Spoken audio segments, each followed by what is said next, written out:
This conference is now being recorded.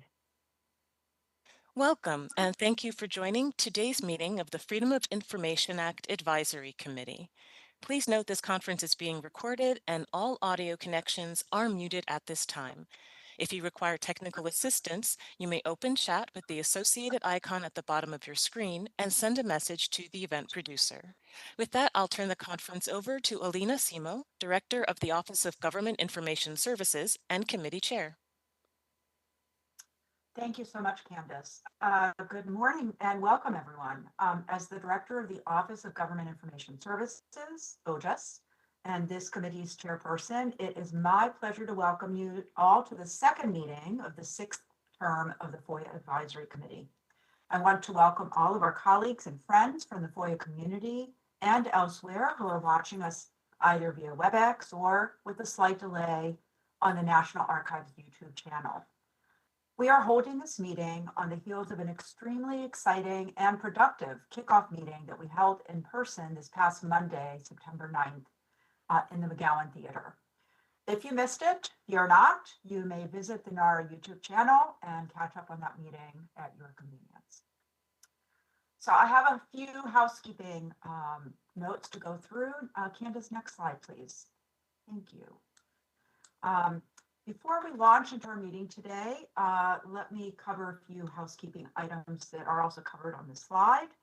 The meeting is public in accordance with the Federal Advisory Committee Act, FACA, which requires open access to committee meetings and operations. FACA requires us to post minutes and a transcript of today's meeting, and we will do so as soon as they are ready. We will continue to our practice of posting the minutes well within the 90-day time frame that FACA requires, and we'll post the transcript shortly thereafter, despite having no requirements on that timeline. We will also post the minutes and transcript from the September 9th meeting as soon as they are ready. Please visit our website for today's agenda, along with committee's members' names, and we will also post shortly some member biographies. So please stop by our website again later for that. Our website is www.archives.gov/OGIS. I am advised that two committee members are unable to join us today, Kevin Bell of the Federal Energy Regulatory Commission and Sarah Jones-Weichsel of the American Historical Association. In addition, I understand that two committee members are unable to join us by video, but they will be participating via audio, and that is Joan Mumblow of the Environmental Protection Agency and Nieva Brock of the Defense Intelligence Agency. I'm going to pause for a second. Kirsten, did I miss anything in terms of housekeeping notes? You did not, but I just wanted to note that Joan is indeed here on video. She was able to get that working. And I also wanted to note that we have a quorum. A quorum is 2/3 of the 20 members or 13 members. And I just wanted to note that I'm advised that Frank Lamonte will have to sign off at 11:30 a.m. Eastern time. Okay. Thank you. And thanks for taking the virtual visual roll call. I really appreciate that. During today's meeting, I want to encourage committee members to use the raise hand icon at the bottom of your screen when you wish to speak or ask any questions. The raise hand option is even better than what we used to use, which was the all panelists option from the drop-down menu in the chat function. But that's certainly also available to you. You can either chat me or Kirsten directly, or chat all panelists if you want to intercede and be heard. But I want to make an important note to all of our committee members and all WebEx participants. In order to comply with both the spirit and intent of the Federal Advisory Committee Act, we ask that you please use the WebEx chat for housekeeping and procedural matters only. Do not enter any substantive comments in the chat function, as they will not be recorded in the transcript of the meeting.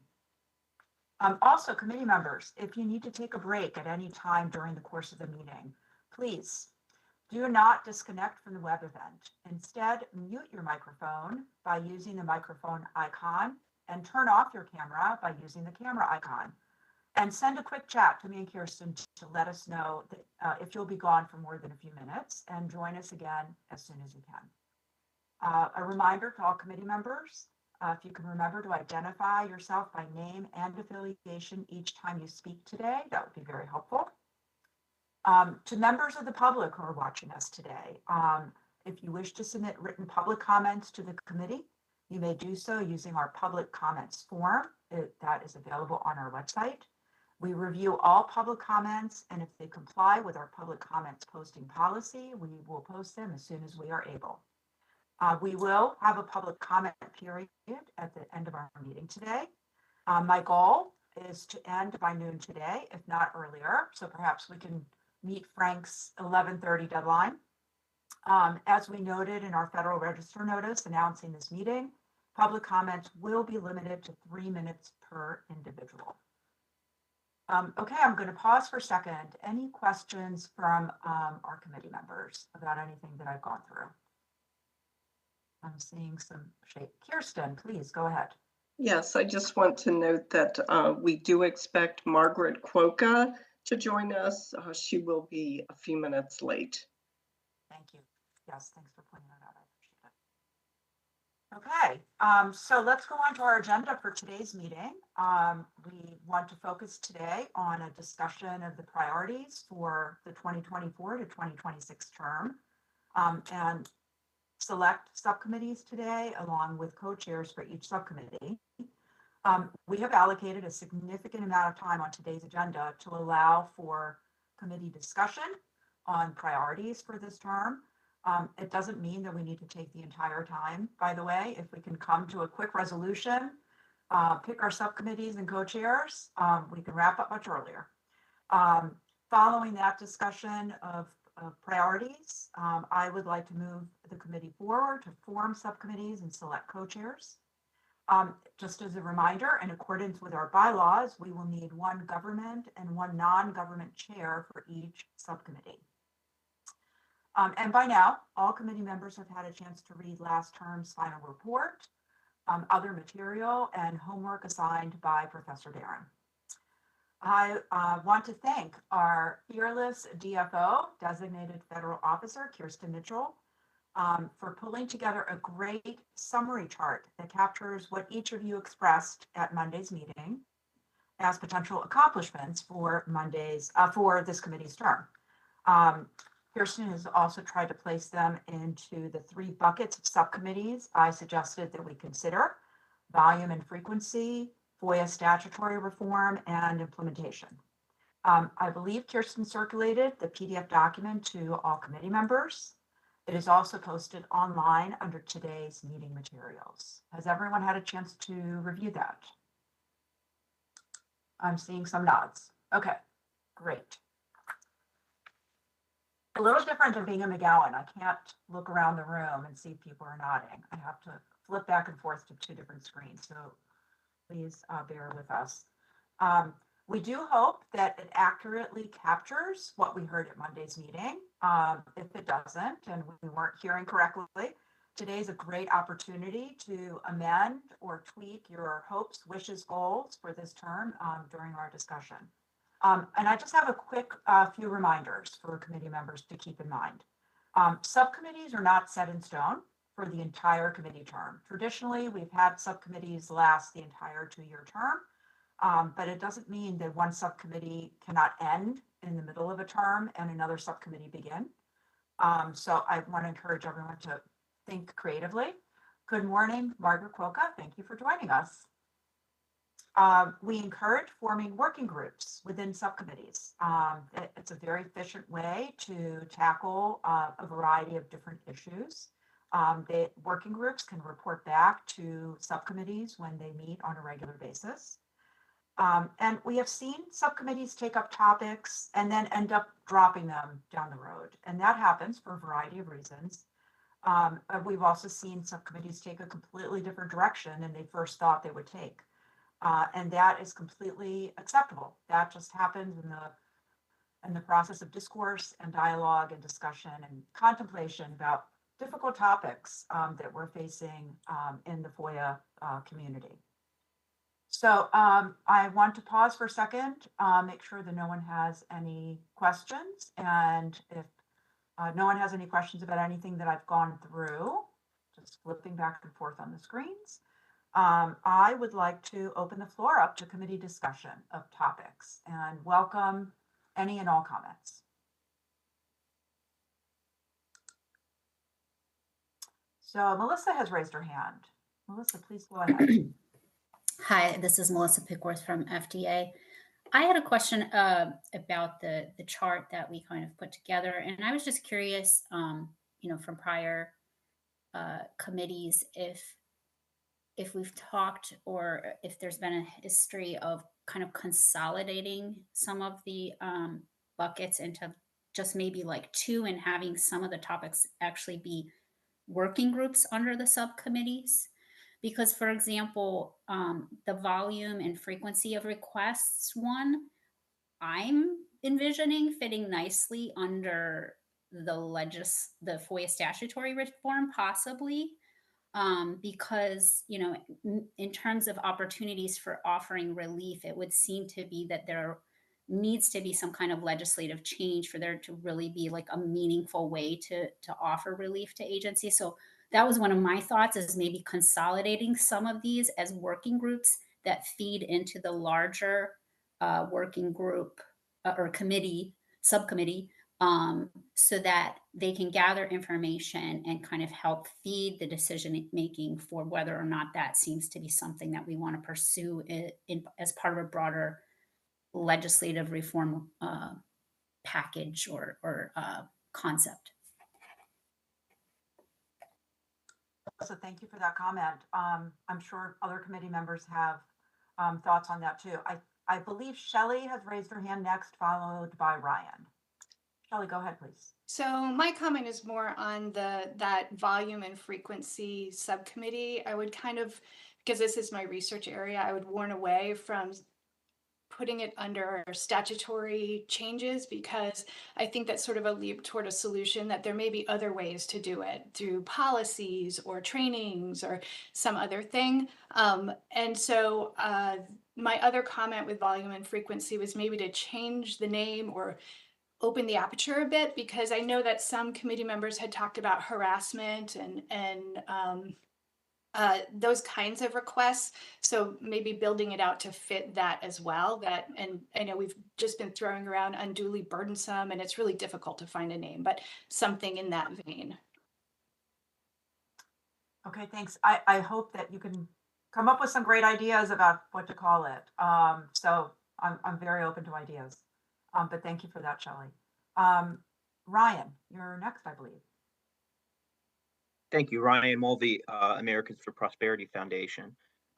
Yeah, I would agree with Shelley that even though, to back up, I think the idea of a statutory reform subcommittee is great. It's really important. I think that there really, in my mind, needs to be a complete reworking of how FOIA is written to really make it work in the future. And a big part of that is definitely, as Melissa pointed out, going to be dealing with huge volume, to say nothing of the huge number of records that are at issue here. But then that begins to touch not just on the sort of vexatious requester problem, which, based on our last meeting, I think was part of what this volume subcommittee was going to work on. It begins to touch on other issues like the AI stuff that Jason talked about on Monday. So there's going to be overlap between all of the groups. And I agree that, the high volume requesters is going to be something that a statutory subcommittee is going to need to work on. But I really do agree with Shelley that there are other solutions apart from statutory reform that could be, whether it's changes in agency regulations and procedures for how requests are processed, to simply, practices that aren't based in regulation at all, like having CAPTCHAs on portal submission sites or something like that, that can be used to address that. So I guess to summarize, we really need that statutory reform subcommittee. I think that's great. And second, I wouldn't collapse the two proposed areas into one. Thanks. What I'm hearing, Ryan, is that you're volunteering to co-chair the FOIA Statutory Reform Subcommittee.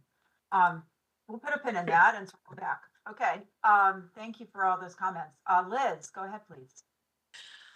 I love your nomination format, Alina. I also am voicing agreement with Shelley and Ryan. I don't have a strong thought about whether or not to break out volume and frequency, or have volume and frequency as its own subcommittee or working groups. But if we do go towards working group on that, I would suggest we put one in both the implementation and the statutory reform subcommittees, both of which I'm very much in favor of us having here.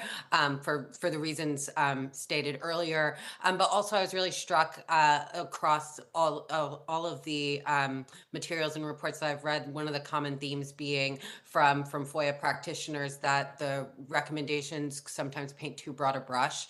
And I think that's one thing that we would potentially be continuing if we just focus on legislative solutions to volume and frequency issues. I think there are quite a few of our existing recommendations that seek to address those, and it's sometimes in a more tailored way towards the agencies. I'm thinking about the whole body of work on A-files, for example, which would certainly change volume and frequency of requests at the Department of Homeland Security. So, oh, sorry, and I should have said Liz Hebowitz from American Oversight at the top. To summarize, I agree, and just also wanted to voice strong agreement on having subcommittees for both statutory reforms. It is past time, and implementation. Okay, thank you so much, Liz. Really appreciate that. Other folks have thoughts, comments they want to share? Don't be shy. All right, Mary Ann. Hi, Mary Ann. And then Nieva. Oh, hey. From National Institutes of Health, Heart, Lung, and Blood Institute. And I guess the other area that I was thinking of that I keep going back to is looking at the idea of having a committee going over 67 of these different recommendations. And I mean, it's like a beauty contest at this point. Like, do you like these anymore? Or like, how do we get chief FOIA officers to do this as a whole council now? So some of these things haven't happened. On the inside of this, I will say, like, they make recommendations, and how are you going to force that across all these agencies? So this maybe goes back to like the whole point of this stuff. We'll just keep recycling. We'll do it again. And so I am concerned with spending time other than we can talk about it, but is it going to actually change anything? I don't even know if these recommendations actually are the best way to do this, other than like legislative changes or like actually bringing technology in and actually like telling, you know, explaining to requesters at like what works, what doesn't work, and the same thing on the inside. So I don't know. I do feel like we're going in circles on that one, and we might be going in circles again when I look at that. I know everyone's on the first two. They're like, this is great. Like, we need to do this. But at the same time, it just seems to be like just the wheel keeps going and going on those. And I'm not sure that we have the power, or even chief FOIA officers have the power to actually do this. So I feel like there's a fundamental issue on that one to begin with.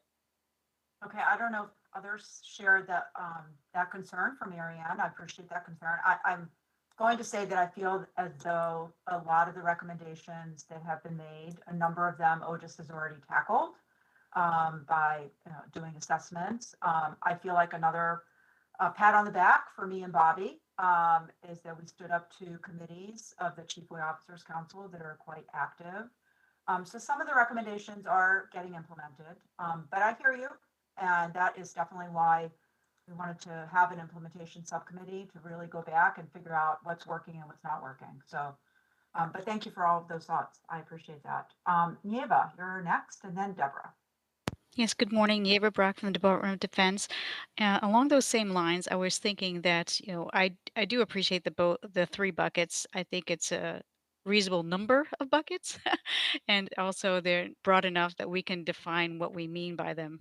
However, with number three, with similar to uh, my colleague, I was thinking it's more of a vetting of past committee recommendations than necessarily an implementation, because I think we need to assess, are these even actionable anymore? So we vet what's actually something that we need to do. And then at that point, then we can work on implementing those, hopefully fewer. Thank you. That's a great point, Eva. Thank you. Deborah, you're next, and then Frank. Thanks. Good morning, everyone. I'm Deborah Moore from the Department of Education. I definitely recognize what Marianne's saying about the difficulty in moving from, we've got these great ideas, these great recommendations for implementation. How do we bridge the gap to the actual doing? And I think there are a couple things we really need to think about, because there are ways. I mean, we talked about an EO, there's the President Management Agenda. There are ways that we can encourage agencies to implement them. But I think we also have to be really careful, because if we here do an analysis of which are the recommendations that make sense, or we should sunset this, or that's ignoring our audience. I think we need to make sure that we work with the agencies and also tailor recommendations, because a small agency is a very different working environment than a large agency or a mid-sized agency. So working very closely with agencies about which recommendations make sense, which ones should have resources dedicated to them, and which ones don't make sense. So a tailored approach, and working with agencies to develop a tailored plan for implementation is kind of what I was thinking, that we might want to go in that direction, partnering with them so that something can actually realistically get done and make sense and make a difference at the agency. Thanks, Deborah. Those are great thoughts. Frank, go ahead, please. Yes, thanks. So Marianne opened the door for me to resurface a subject that I had briefly raised at our Monday meeting.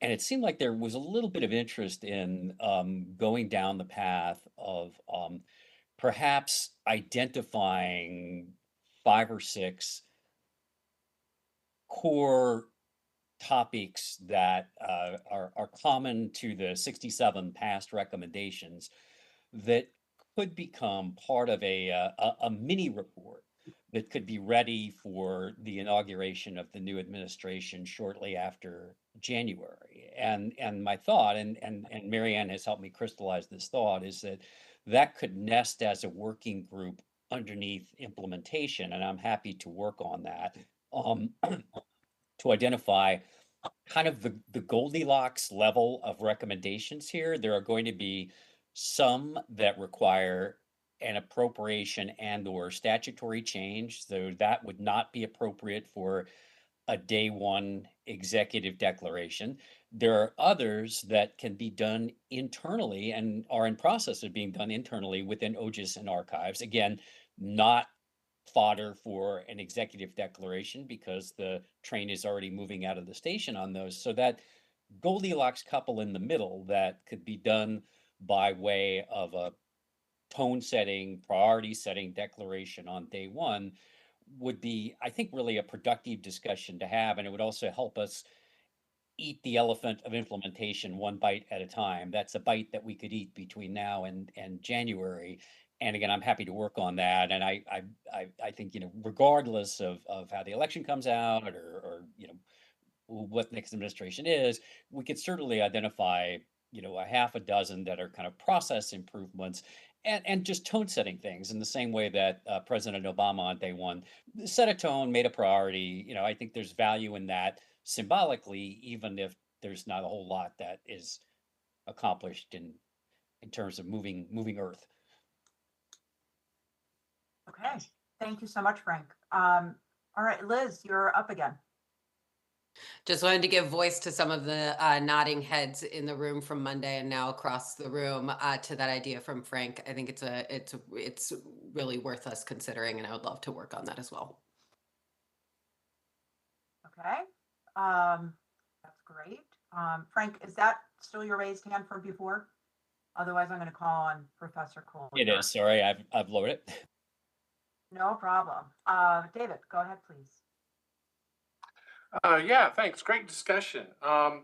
So I've been trying to lump some of the ideas into these basically working groups within subcommittees that you've identified. And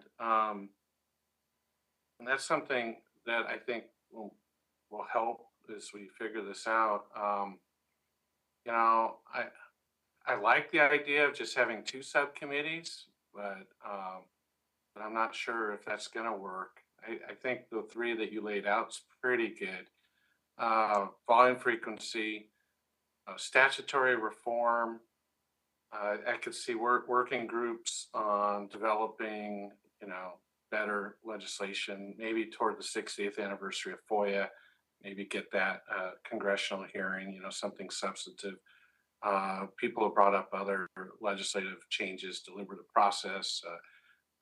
Maybe the OGIS 3.0 stuff could fit in that subcommittee as a working group.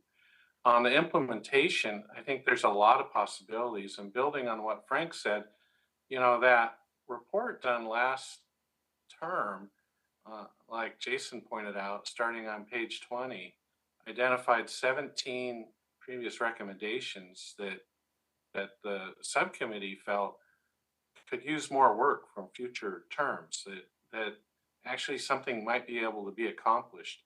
And those 17 recommendations were clumped into 4 topic areas, and then explained in a bunch of pages there.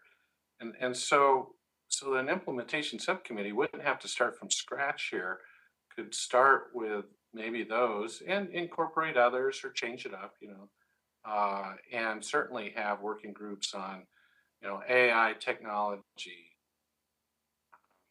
you know, which is and the websites and online interactivity. The first person requests topic that still could use more work, building culture, transparency, that sort of thing. Maybe the public engagement that was talked about. Maybe there could be a White House transition working group within implementation that distills this and tries to get this into the hands of the next president. So yeah, I think we're on the right track. And like you said, Alina, you know, we could create something, but we can always change it up. So if we leave today with some general ideas and people maybe wanting to throw their names in pots, and that can come together pretty nicely, I think. Okay, thanks, David. I appreciate that. Let's see, Ryan has his hand up. Go ahead, Ryan, please. Thanks, Alina. Ryan, AFPF. Yeah, I think, David, I think you're right that the to start listing working groups, the statutory reform subcommittee, if that's one that we adopt, that's going to be a big project. And I think there's a lot of, you know, to add, you know, just kind of jotting down ideas for other working groups that could be there. I mean, you could have a processing working group that tackles the vexatious requester issue and the volume issue. A fees working group, which I know there's been some interest in continuing work on fee reform that was started in the last term of the advisory committee. As a practitioner, as a litigator, I think a litigation and judicial review working group on how FOIA lawsuits work and how the statute deals with that would be really, really important. And then an exemptions and foreseeable harm working group in which would cover, I know there was interest from you and others about deliberative process privilege reform. But the other exemptions and how foreseeable harm might be changed could be addressed. I would also add, and I'm sorry if I blanked out and missed somebody already mentioning this, but maybe it doesn't need to be a subcommittee, but a working group that could be formed in the immediate term to pursue that idea that was raised of sort of a recommendation that's ready for day one of a new administration on a FOIA memo that could come from either the president or, you know, whoever the new AG is going to be. I think that was a great idea. Frank, I think you had raised that on Monday, and I'd love to see that come about.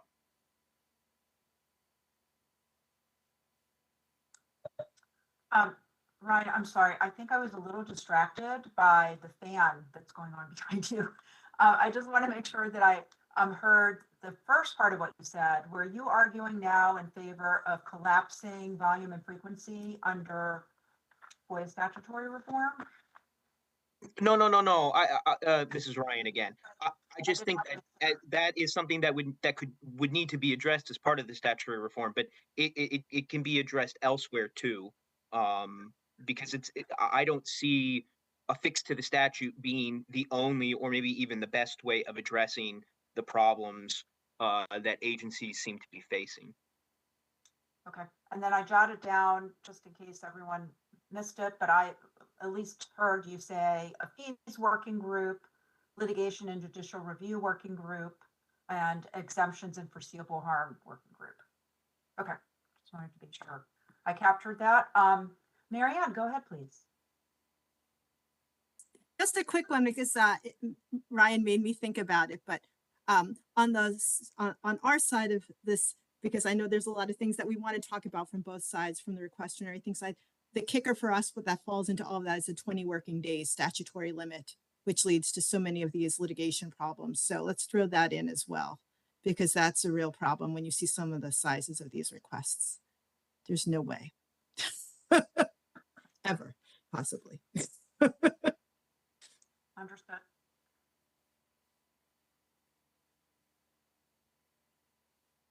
All right, any other thoughts? I know folks are definitely taking all of this in. It's a lot to absorb, but let's keep talking.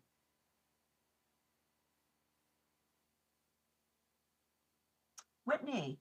Oh, great. Whitney, Deborah, Shelley, and Jason in that order.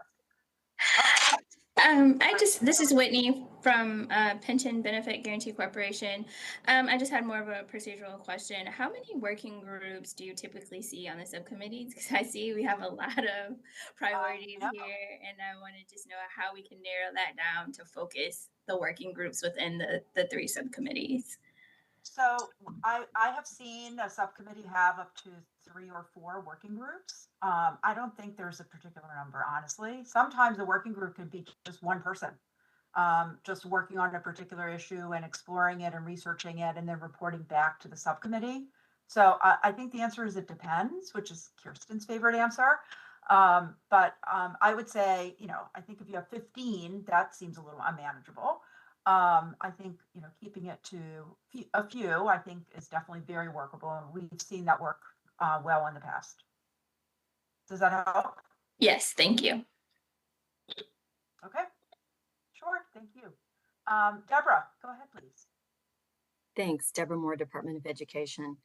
I just wanted to throw out there one thought I've had since we talked about the EO, first day one EO idea on Monday, which I love and I think is really interesting.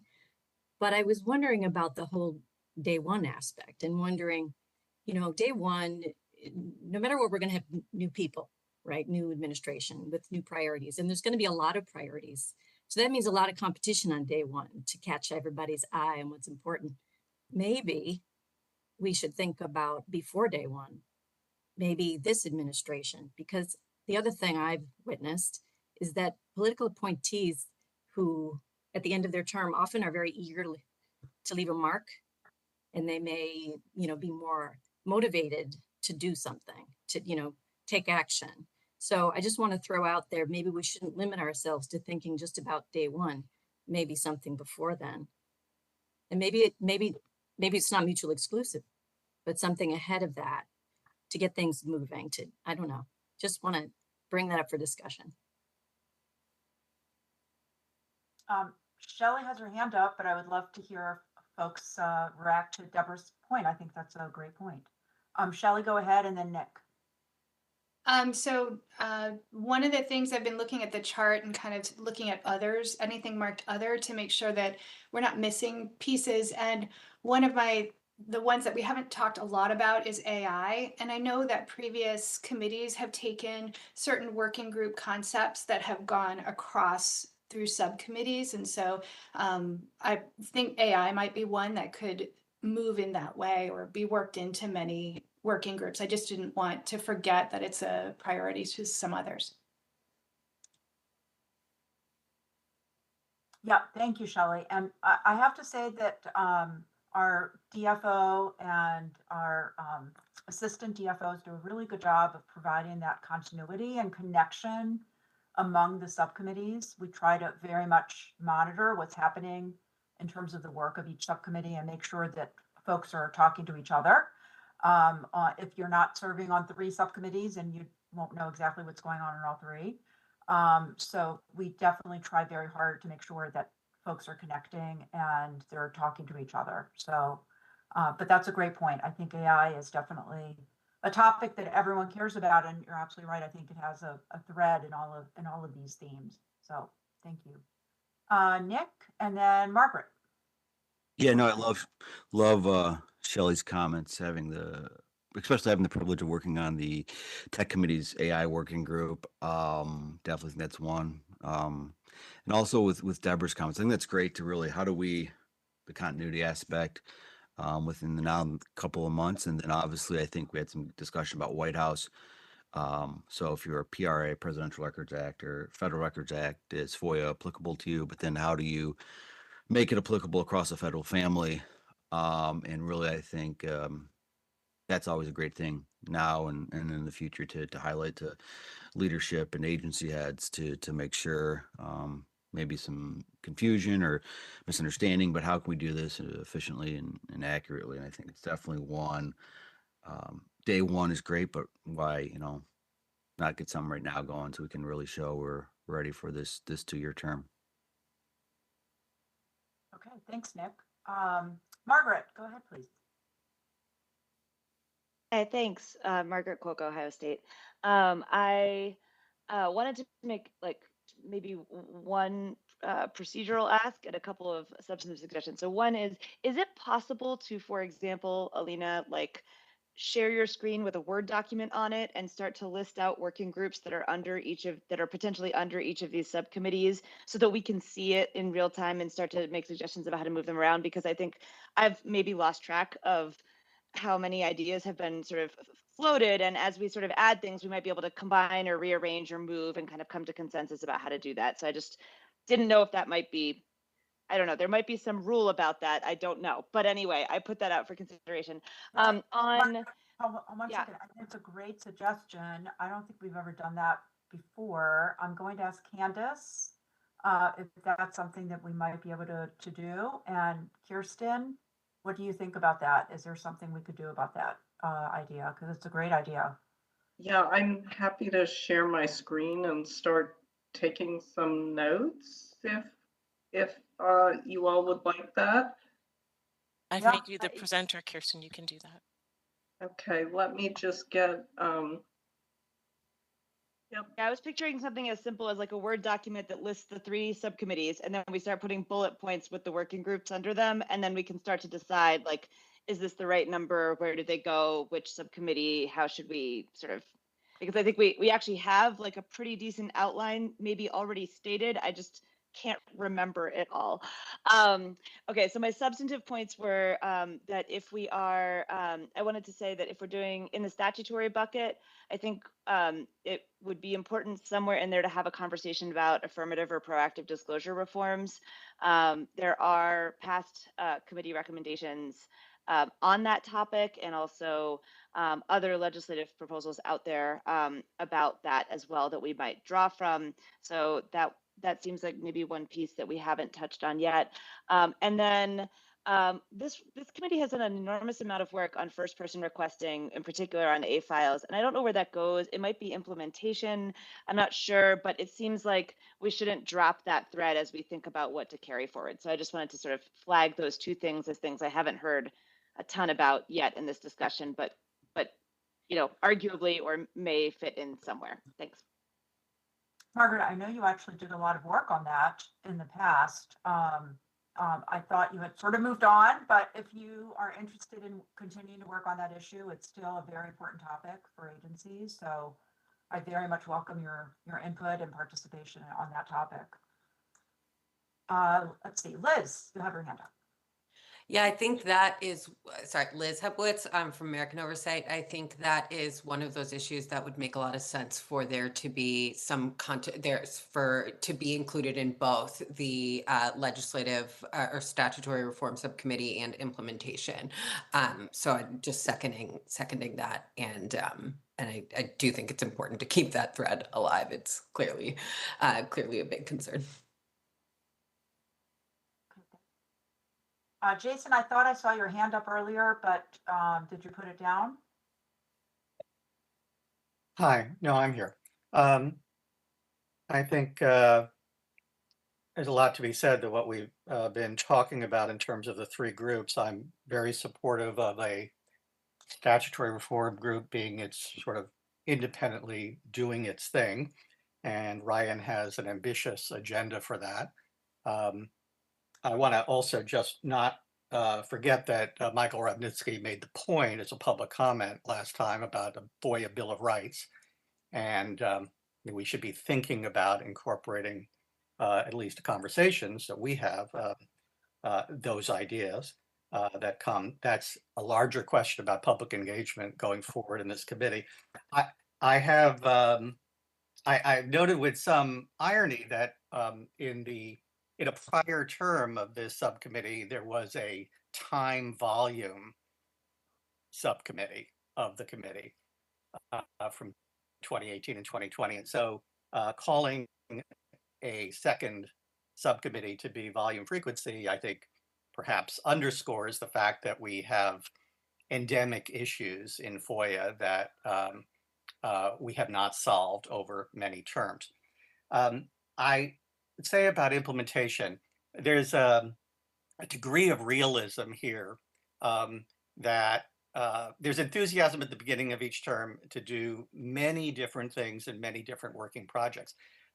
One thing that Gorka Garcia Millan in the last term when he co-chaired with me the modernization subcommittee really emphasized at the beginning, which is that we don't have to tackle every problem in a working group all at once, starting on week one or month one of this committee. That is, we could take them seriatim, we could focus on particular matters. And we did that in the modernization subcommittee by first working on a model determination letter and also on reforms to the B5 designations. Those came out as interim recommendations because we worked on those first rather than having lots of working groups within the subcommittee doing everything all at once.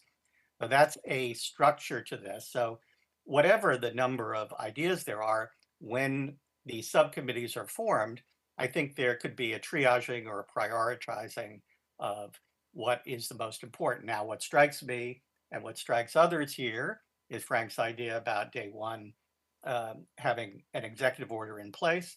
And it's been mentioned that we could even do that.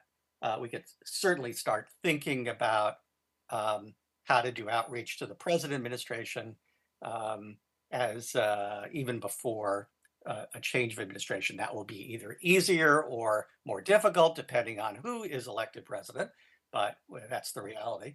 But I think those are all good ideas. And I think there should be, I mean, if I were to co-chair an implementation subcommittee, I would want Frank and others to be very quickly drafting up something for us to talk about. That seems to be on my list. It would be the first priority for a subcommittee. Let me also say that David Collier did a great job last term of co-chairing the implementation subcommittee. But the reality is, as I think David alluded to on Monday, which is that it took a long time to get started.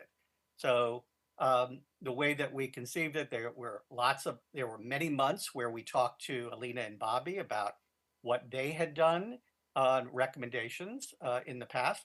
We took a number of months developing a survey, which went out about a year into the process. And then at the very end of the term, we interviewed people. And you can see the results that I pointed people to. I have a we could recreate that with surveys and interviews, so we could do stuff earlier as an implementation measure. But I have a different vision for the implementation subcommittee, um, with whatever working groups or ad hoc people are, task force people are doing along the way, which is that the central thing that comes out of all of these observations from last year's final report and the subcommittee reports is how can we have more of an impact in raising the consciousness of our own recommendations to the executive branch. It's not that we as an advisory committee can go into the Department of Defense and say, okay, we've got 14 recommendations. What are you going to do about them? We can certainly talk to people there, but really the animating question for me is that we've had not quite 67 trees falling in the forest, but because Aline and Bobby have done a great job of implementing guidance for many of these and putting into effect some of our recommendations, like standing up a CFO technology committee. But to a large extent, the work we have done over these 5 terms has not penetrated to FOIA staff throughout the government, and not really to senior officials that could actually list any of our recommendations and say, okay, we've implemented this, this, and this. So my vision is to figure out how to engage with important senior people and FOIA officers in many places to see how to heighten the visibility of what we have done, and then a path forward in the future, so that we're not just a debating society and putting out recommendations and they're not really listened to. So it's the impact level. And as I said, I think the day one stuff, I would say is a first priority for an implementation subcommittee. And then there can be any number of other initiatives that we've discussed here, and we can list as things that people can work on. And I think that's, I think I'll stop there with those remarks. Great, Jason, thank you so much. What I actually heard from my viewpoint is that you're interested in co-chairing the implementation subcommittee. That's my takeaway. But thank you. Well, it does seem to be your takeaway that depending on who raises their hand, they get to be picked for something. So watch out, everyone else here. Yes, I'm volunteering as much as I can. Okay, thank you for all those great remarks, though. We really appreciate it. And Nieva is next. I believe she has her hand up. Yes, thank you. This is Nieva, DOD. And I appreciate the comment about DOD earlier. I wanted to raise a different topic, which I might fit under implementation. I'll let you help me with that. And it is more with relationship building and interactions with our requesters. I would like to see if there are any recommendations, any improvements that we can make, that we can offer, I should say, on more proactive engagements and improvements in our relationships with our requesters.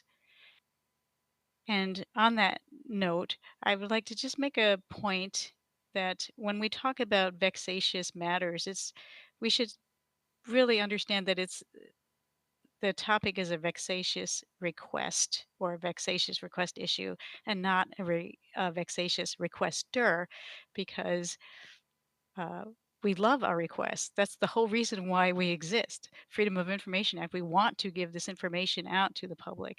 So when we say it's a vexatious request issue, perhaps there's a concern with the type of request and how it's being requested, not the requester. Thank you. Thanks for that, Eva. Great point.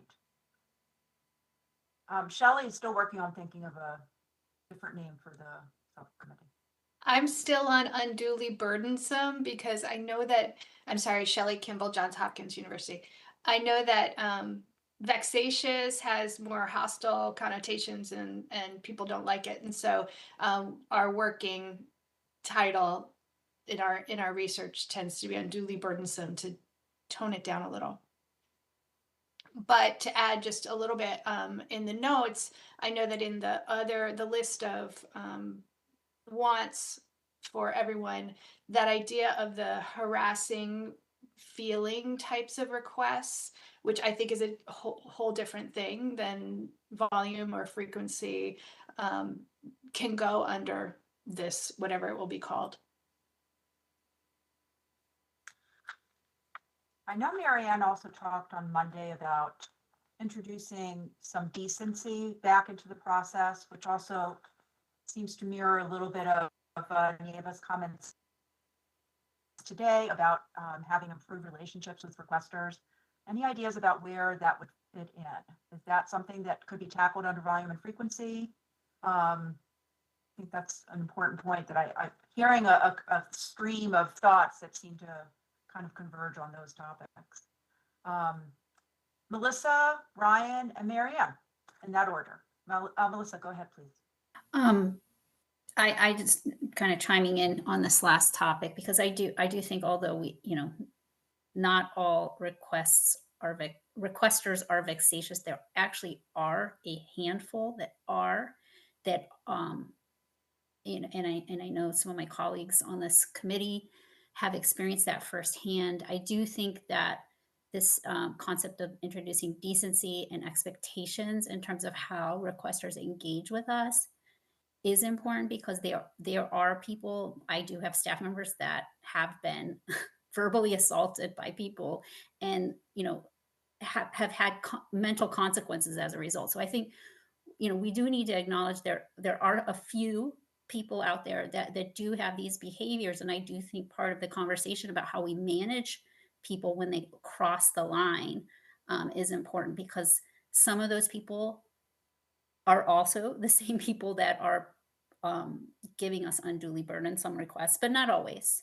Some of them are other requesters, and I think coming up with some kind of guidelines for how to manage that would be helpful for some agencies that are facing some of these challenges.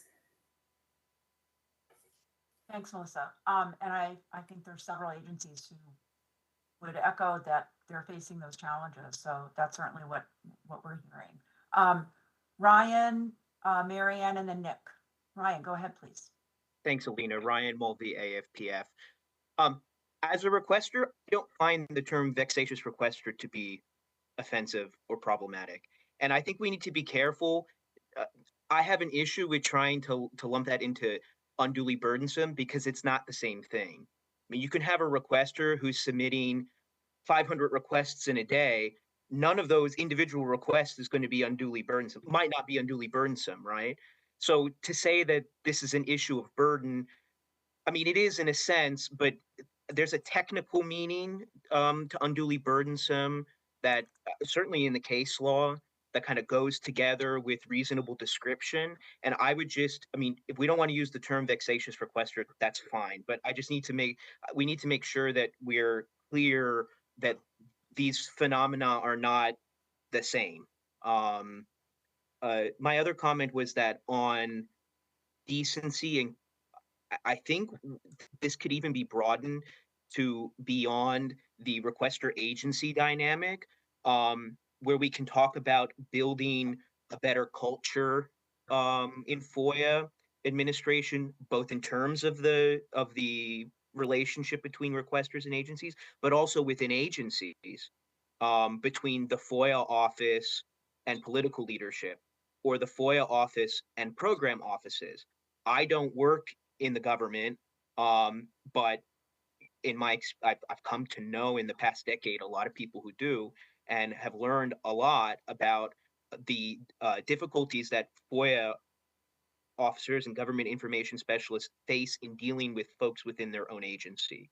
Again, whether that's the head office, which might be reticent to see records go out the door, or whether it's program people who don't want to do a search and don't see FOIA as a priority. So maybe there's a way to broaden decency and improve relationship to really just be about how do we build a better FOIA culture.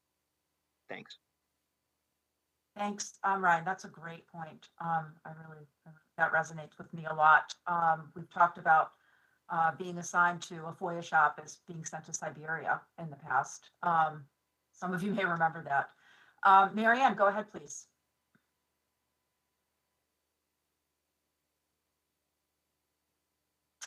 Marianne?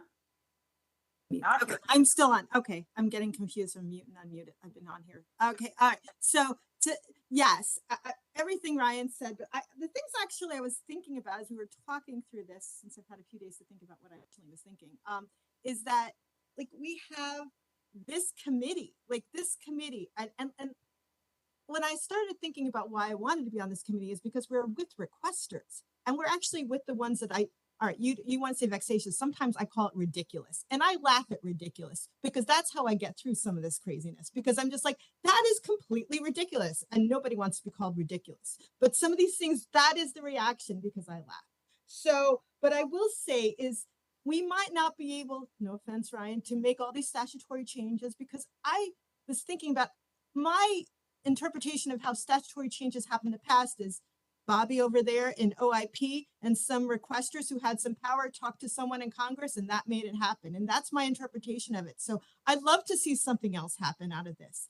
I also was thinking about that memo on the first day. Only FOIA people read that and they're really excited about it. So great job. You put that out there. But what I was thinking, we actually, instead of writing all these things down, which we should, maybe we actually have some forums with requesters and with this, because agencies can't do this and requesters can't get people to do it. So maybe have like actual in-person or online things and get these requesters in here and get more action coming out of these committees versus all of these recommendations. Just a further thought on this.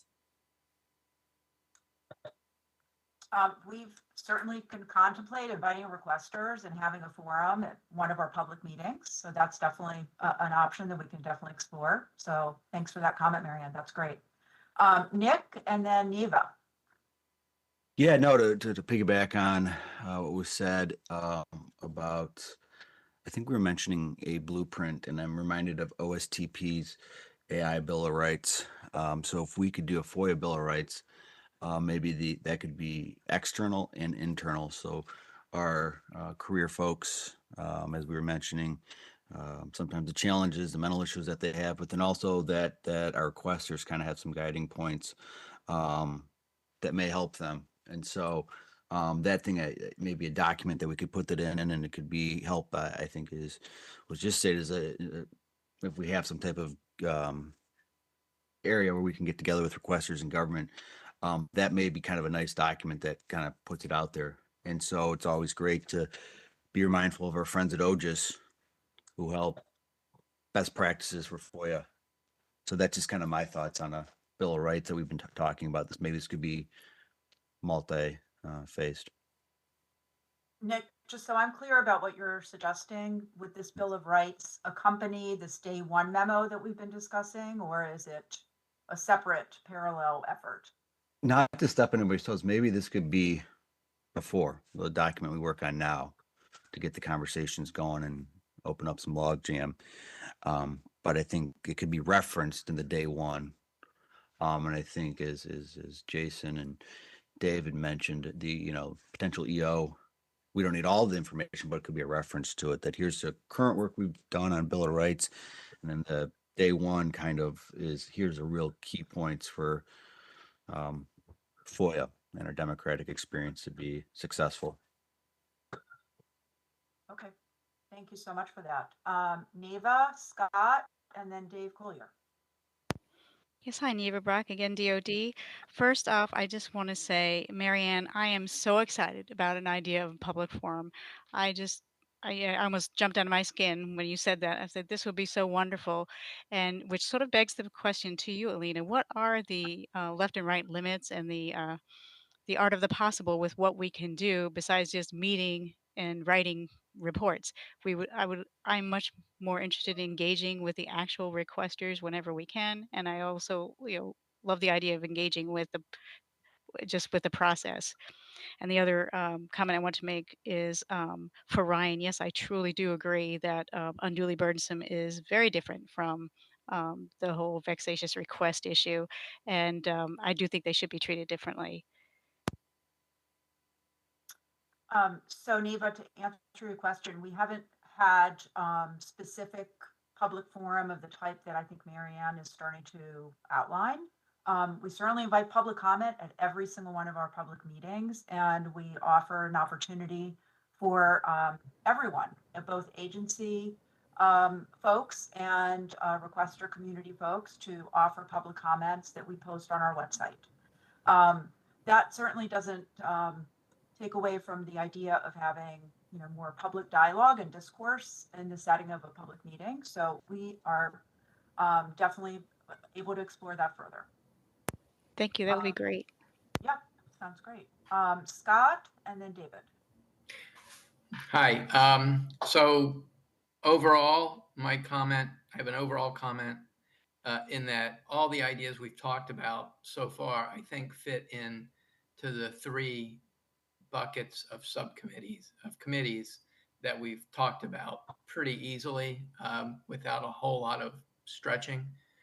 So that's why I haven't made any comments previously. The second thing we talked about your requesters and your agency people. And the one thing I think to remember is, and I've talked a lot about this and I've seen this over the years, is that we've tried, and I think this committee may have, and I know that they've tried to create a FOIA job classification over the years. It's very important to continue to try to professionalize the FOIA workers in the agencies. And one of the problems that we have when, however you want to call frequent requesters, burdensome requesters, is that not everybody working on FOIA at the agency level is comfortable speaking to requesters. And that's important for us to think about in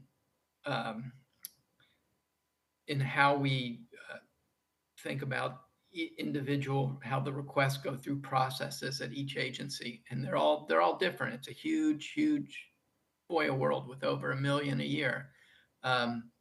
So that's just an overview type of thing. The other thing at the top level of agencies is, you know, you have your FOIA officer council for your, I'm going to guess it's cabinet level FOIA officers, not each component's FOIA officers, because otherwise you would have hundreds. And at a lot of these agencies, the FOIA officer, well, is the FOIA officer in name, may not be the only one making the top decisions on FOIA. And so this committee should take a look, I think, at structures of FOIA and how it's actually going through agencies, not just the classical from 25 years ago when it was generally a FOIA officer. Things have evolved a lot. And so that makes it much more difficult for both agencies and requesters. It's gotten much more complicated over the years. And I think that those complications, I have to quit saying because it makes me crazy when I hear it, and I keep doing it. I'm so sorry. Anyway, FOIA, the whole FOIA process has gotten more complicated. And as we introduce new technology to that, it will make certain things easier, but it will also make certain things more complicated. So that's something to be aware of. My final point is we're talking about, for instance, the last legislation in 2016 added a rule for deliberative process, the 25-year rule. I have not seen any studies on how that's been implemented, if that's had any effect across the board. I have my own anecdotal experience running across certain times when it's been, that rule has come into play, but it'd be interesting to, before we go and completely come up with a new legislative fix for something, see how the previous legislative fix has had an effect or not had an effect. So I throw that out there, and I think that's it for me.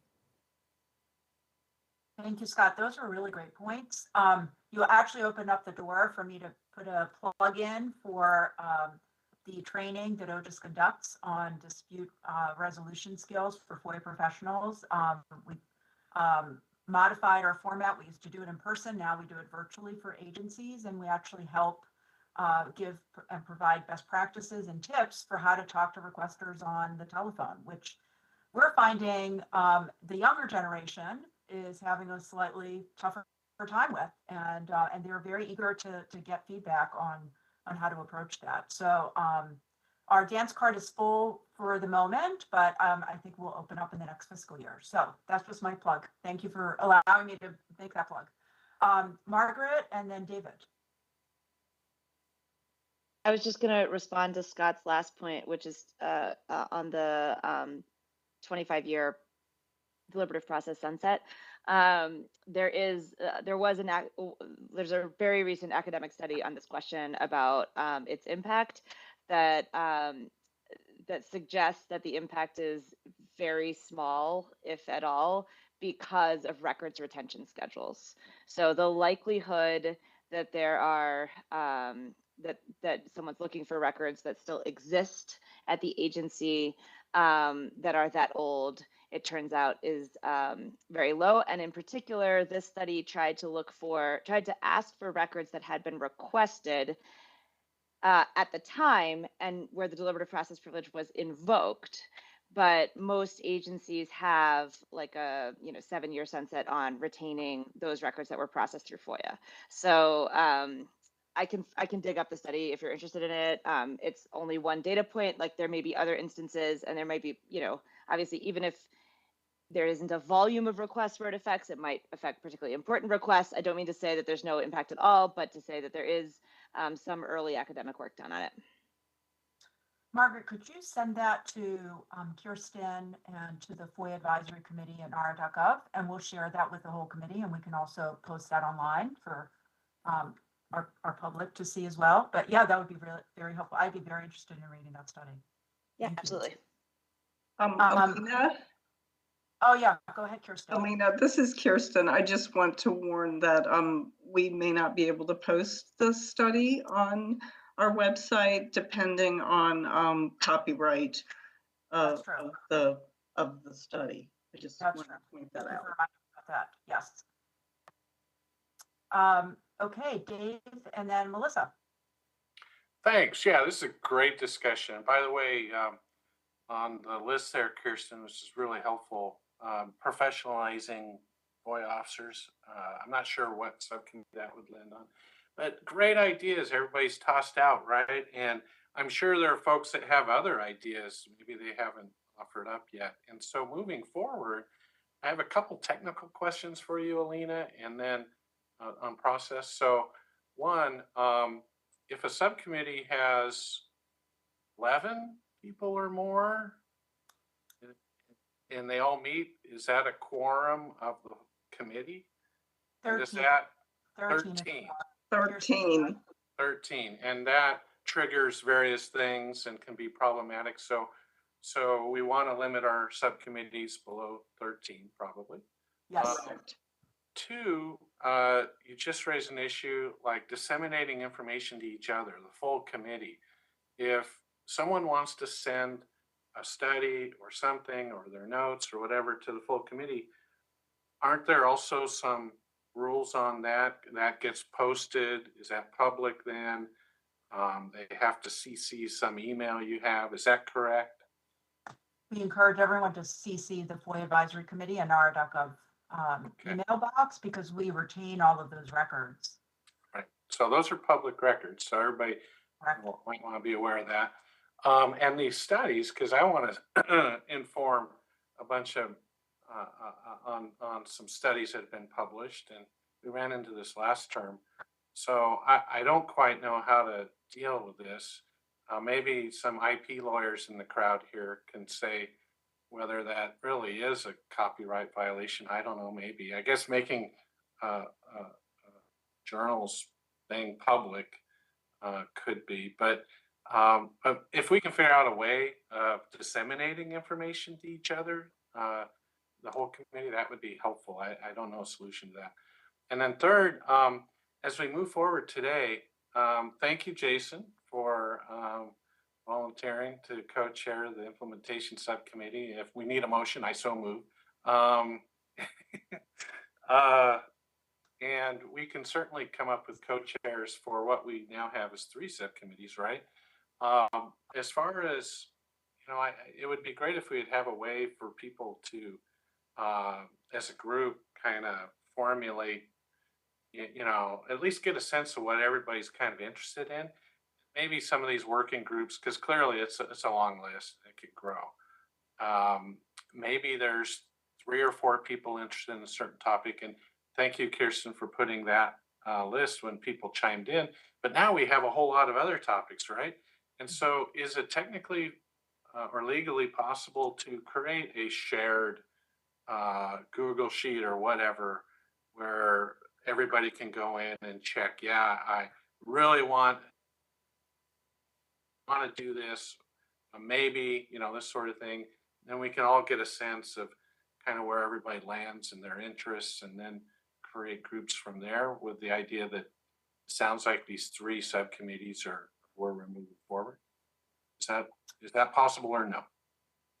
It's not impossible, but I was actually going to suggest something a little more organic, Dave, which is forming the subcommittees and then having folks volunteer to serve or on 1 or 2 subcommittees as they please, gravitating towards the subjects that they're interested in. And then once the subcommittee begins to meet, get a raised hand approach of who's interested in working on fees, who's interested in working on legislative fixes for, massive litigation. I'm making those up. I think that's probably the better way to go. That's certainly how it's worked in the past, rather than having a formalized sheet. Plus, things change, and folks start delving into a subject and find that maybe it's not as productive or fruitful as they had hoped, and so then they want to move on. So I think that's the better way to go, but I'm not closed to other ideas. Cool, thanks. As you know from having worked with me already. Yeah, no, I'm with you. I totally agree. Thanks. Okay, thank you. Melissa, you have your hand up. Go ahead, please. Yeah. I wanted to make a plug for also, I know we had mentioned, several of us, Ryan and I had mentioned like some of the crossover that might happen amongst the committees. And I just want, with this, going back to the vexatious request concept, I do think that that also should go under statutory reform as an exploratory area, because, there are several states that have looked into this in terms of legislation. I think it's something to explore, to look at those bills and kind of see if there's anything useful that we could pull from if we were going to put forth legislative reform. I also want to just throw this out there because I don't know if it's ever been discussed or conceptualized. Once criteria is agreed upon, what meets the threshold of a vexatious request. Considering the process for possible debarment from filing FOIAs in the future for a period of time to offer relief to agencies. I don't know where that fits under, whether that should go under statutory reform or the volume and frequency, but I just wanted to explore that because I know that some agencies use debarment in the contracts process. We use it at FDA for clinical investigators and other people such as physicians that may be abusing the process. And so we want to stop them from being able to file new drug applications or do certain things. So I just thought I'd throw that out there to see where that maybe would fit as something to possibly explore for that particular type of requester. Thanks for that. I think that's actually very interesting. I don't want to pick on Shelley and Dave, but I think you guys are actually looking at states right now a little bit, right? As part of your study. Dave, go ahead. Yeah, I mean, I guess Shelley and I should divulge this just so there's no weird conflict of interest that arises or whatever. But yeah, we, working with Suzanne Piotrowski and Ben Worthy, the four of us are working on a study funded by the Democracy Fund in part to try to find solutions to this statutory process, any and all possible solutions to help agencies deal with this while not restricting the flow of information for requesters, right? And you know, what are the best approaches? So we're about 6 months into the study. I'll email to everybody a paper I did initially where I looked at all the 50 states and all the legal provisions they have and their terminology, what they call this. But it's all over the map. I think we identified maybe 16 different terms the states call it. I like Nevada's extraordinary requests. So, you know, so I'll send that around and people can get a sense. And then I have a survey of election officials going on right now with Reed College and interviews and that sort of things. A final report by June of next year. And so the work of this subcommittee could help in that, but we'll also share what we find. But I anticipate we'll learn because we're hearing this is becoming a really big issue in the federal level. And we're also looking at how other countries have handled this because they're ahead of us. UK and other countries have been dealing with this for years. So. And so, yeah, I mean, we're looking at all solutions, not just statutory. And it's a complex, and the reason why we wanted to tackle this because it's a hard nut to crack. It's really a challenge to figure out how to do this right, and who knows what we'll come up with. But anyway, I just wanted to mention that. Thanks, Alina, and I'll email this around to everybody. Kind of see where we've started. Great, thank you. Shelley, did you want to add anything or Yeah. Dave said No, Dave pretty much covered it. Just to underscore that we're looking at all kinds of solutions. So in answer to Melissa's comment,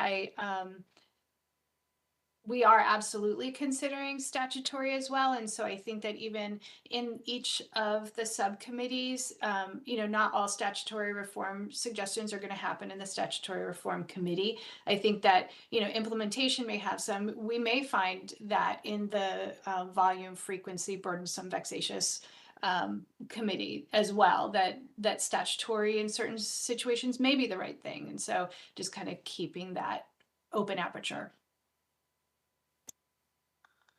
Thank you. Dave, is that a hand from earlier? Yes, okay. Frank, go ahead, please.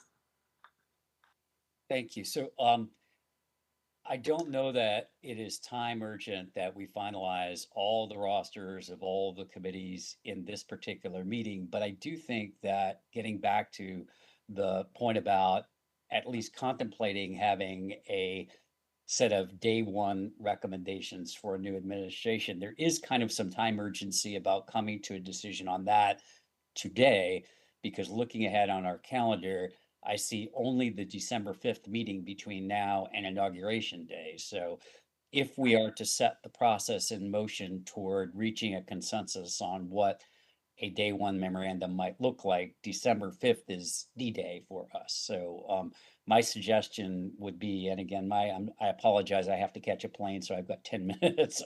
My suggestion would be if we could put at least that framework in place with the understanding that our clock is ticking toward December the 5th, then there may be some other niceties that can be finalized between now and then, but at least that much I think needs to be put in place and set in motion now if there's a consensus toward doing so. I feel like I've heard consensus from several people. I think we can form a working group, perhaps under the implementation subcommittee, I've heard several folks express interest. Frank, would you like to lead the working group? I'm happy to do that. Okay, so we already have a volunteer, thank you. And what I think we should do is solicit folks who want to both serve on the implementation subcommittee and in particular have an interest in working with you on this day one memo or whatever we want to call it. So we can certainly do that more informally, right, Kirsten? We don't have to do it during our public meeting today. Correct, correct. It would be very helpful though to have the co-chairs of implementation selected, and it looks like we have our non-government one. Now, if Jason accepts and no one else objects, I nominate Jason as the non-government representative co-chair for the implementation subcommittee. Do I have a government volunteer?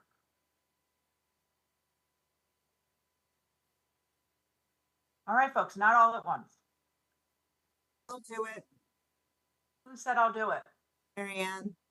That was Marianne. Yeah.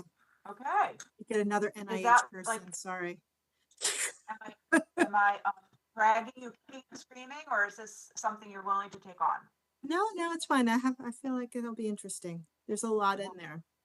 There's a lot in there. Anything we Yes. do will be an accomplishment. Yes, I agree. So Frank, I think you've got your subcommittee co-chairs and we'll help you form a working group. And then you can go off and catch your plane soon. So thank you. Thank you.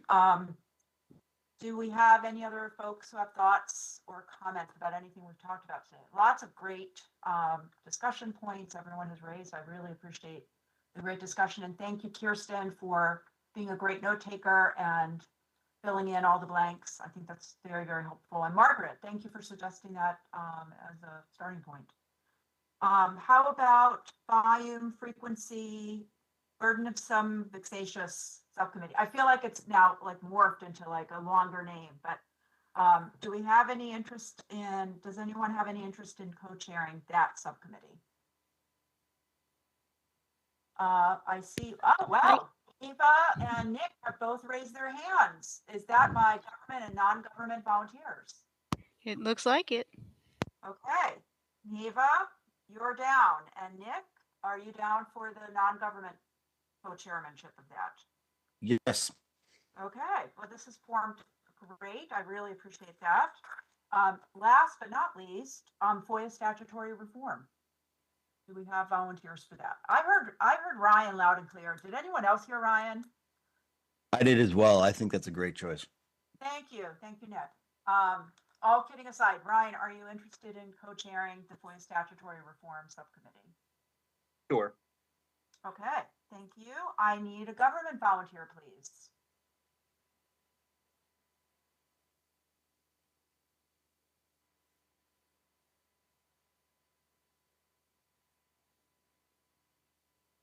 Melissa, would you consider that? I'm really honored, but I'm trying not to overcommit myself right now because of our reorg at FDA. It's like the largest reorg in the history of FDA, so I wouldn't want to, somebody else had more time, overcommit. Okay, I appreciate that. Anyone else from the government side? Barbara, would you consider it?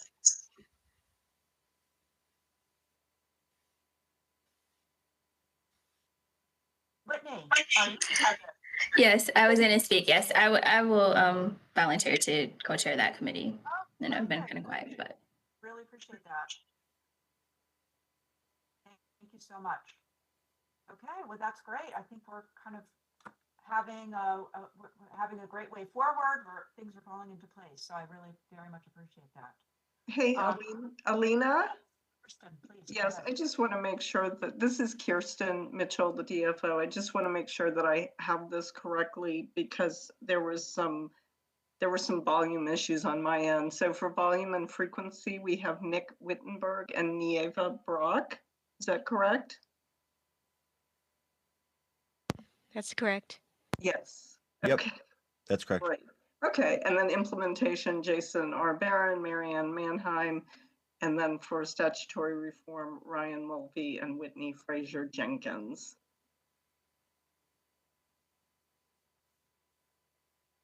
correct? No one's objecting. Yes. Oh, yeah, I heard a yes, thank you. Okay, and may I stop sharing my screen, or would you like me to keep this up a little bit longer? What are folks' preferences? Does anyone want to continue seeing Kirsten's screen? Or have we kind of exhausted our topics that we want to tackle? And we'll circulate this document Yes. so everyone can be aware of it and study it some more. I actually would like to look at it a little more closely myself. It's a little hard to see on my screen. Yeah, I'm sorry about that. I tried to. It's not your fault at all. I'm just trying to also look at everyone's faces and see whether I can gauge if I'm picking on anyone unduly. Like I picked on Melissa. Sorry about that, Melissa. It's okay. It really is. I definitely want to be on that committee to participate. So Thank you for making that plug, because I was going to make that plug now to remind all committee members to please volunteer for one or more subcommittees. I think we talked earlier about the fact that we had one committee member last term who served on all 3 subcommittees. That might have been a little too much, but it was also really great continuity that committee member added to the discussions from one subcommittee to another. So I don't necessarily strongly recommend it, but it's certainly an option for everyone. But I really hope everyone will sign up for at least one subcommittee. So what we'll do is we'll get our co-chairs started, and we can circulate interest and get folks signed up. Melissa, yeah, go ahead, please. just a quick question. I'm definitely interested in like 2 of the committees, but I don't kind of know yet like where I best fit. So is it possible to sign up for like 2 and then kind of see where you feel like your contribution is going to be best placed, and then maybe drop out of one if it seems like it's somewhere else? Okay. Yes, absolutely. And we've had committee folks do that in the past. And have, they've signed up for one committee and a subcommittee rather, and gravitated towards another. So it's definitely absolutely possible. Yep. Great point. All right, I'm going to look around on screen. A lot of people are now off camera, so I can't see very many people. Thank you, Whitney, for popping back on. Thank you, Deborah. I would like to invite any other comments, but hearing none, I'm happy to move forward to the next part of our agenda. I'll just give everyone a moment to collect their thoughts. No objections from Nieva. All right, thank you, Nieva. I appreciate that. Okay, so we have now reached the public comments part of our committee meeting. We're actually a little bit ahead of schedule, so I would love to give you all back the gift of a few minutes. We do look forward to hearing from any non-committee participants who have ideas or comments to share, particularly about the topics that we've discussed today, and there have been some really great topics. All oral comments are captured in the transcript of the meeting, which we will post as soon as it is available. Oral comments are also captured on the NARA YouTube recording and are available on the NARA YouTube channel. And as a reminder, public comments are limited to 3 minutes per person.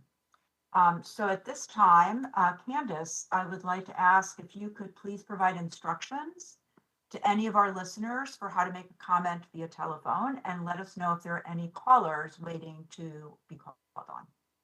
Certainly. As we begin the public comment period, please click the raise hand icon located at the bottom of your screen to join the queue. You'll be given 3 minutes to make your remarks. You'll hear a tone when your line is unmuted, at which time please state your name and affiliation, then make your comments. To assist you, there is a timer on the right side of your screen. It will begin counting down as soon as you start your remarks, and you will hear a 5-second warning before your time is up. Thank you, Candace. Do we have anyone waiting in the telephone queue? There's no one on the phone, and at this time, I don't see any raised hands here on WebEx either. Okay.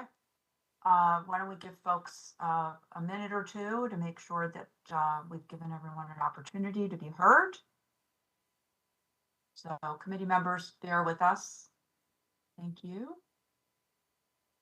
Kirsten, go ahead, please. Yes, I'd just like to remind everyone that we accept written public comments at any time. please go to the link that is on the slide there on the FOIA Advisory Committee's webpage on the OGIS page. And committee members are always very happy to hear from the public, other agency colleagues. We're always happy to get comments and feedback, so don't be shy. We have a pretty easy to use public comments form that we have posted on our website. Candace, I don't see anyone raising their hands, and I suspect you don't hear anyone on the telephone line. No, there are no hands raised. Okay. If I have no objections from everyone, I'm going to move on to closing remarks, and we can wrap up our meeting early and give you back about half an hour. I want to thank all of our committee members today for participating in both the Monday meeting in person, to those of you who could make it, and for today's meeting. I'm definitely going to thank you for your anticipated hard work that's coming up in the future on all the subcommittees. Thank you to all of those who volunteered to co-chair the subcommittees. I'm very grateful for that. Just a reminder, we'll see each other again virtually in this space at our next meeting for this term, as Frank reminded us, December 5th. And we're going to start again at 10 a.m. Eastern time. And I want to just ask our committee members if there are any questions or comments before we close up the meeting. Oh, Dave has his hand up. Go ahead, David. Yeah, sorry, and I apologize if you already said this and I missed it, but next steps, the co-chairs will email the co-chairs for the subcommittees we're interested in, and then they probably will do doodle polls to set up the first meeting, which could be in the next couple of weeks. Or we'll probably get moving pretty quickly, and then each subcommittee starts meeting maybe every 2 weeks toward getting something to report out December 5th. Is that correct? Yes, all that sounds great. I also want to suggest if committee members just want to email Kirsten and me directly as to subcommittees that you're interested in working on, that might be the easier way for us to collect interest. Also, please indicate if you're interested in particular on working on the working group that Frank is heading up, as we want to build that very quickly. And yes, David, I agree. I think it'd be very helpful to start things off and build on the momentum that we've already had from these great discussions today and Monday. Great. Yeah, I thought it was excellent today. Thanks, everybody. Yeah, I agree. Thank you, everyone.